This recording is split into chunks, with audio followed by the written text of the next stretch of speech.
Am fost într-o drumeție acum vreo lună de zile. Era filtru de poliție.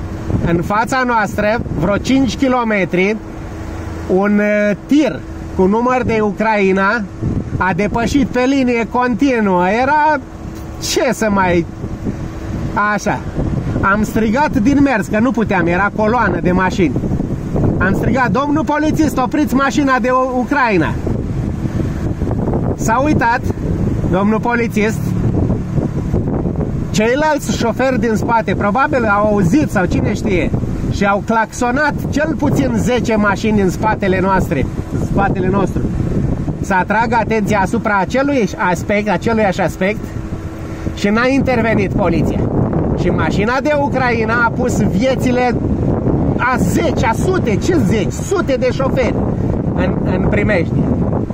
Și dumneavoastră acum exagerați halul ăsta. Făcuseră 5 pași.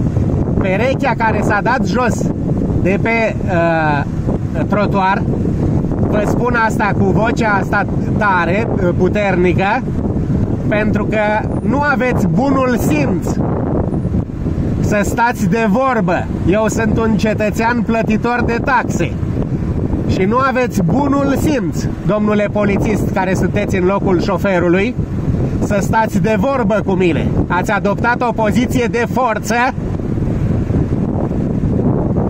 forță disproporționată și total inadecvată situației. Împreună cu lipsa de bun simț de care dați dovadă inclusiv în aceste clipe, rezultă ansamblul situației, da? Revin la situația din momentul respectiv.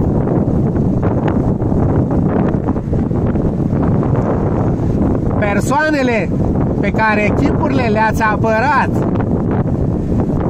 au făcut maximum 5 pași. Maximorum 5 pași de la trotuar. Nu erau nici pe departe aproape de axul drumului. Mai aveau 10 pași, dacă nu 15. Deci dumneavoastră ce ați făcut, practic? V-ați bătut joc de mine, așa-i? Sunteți fericiți, a?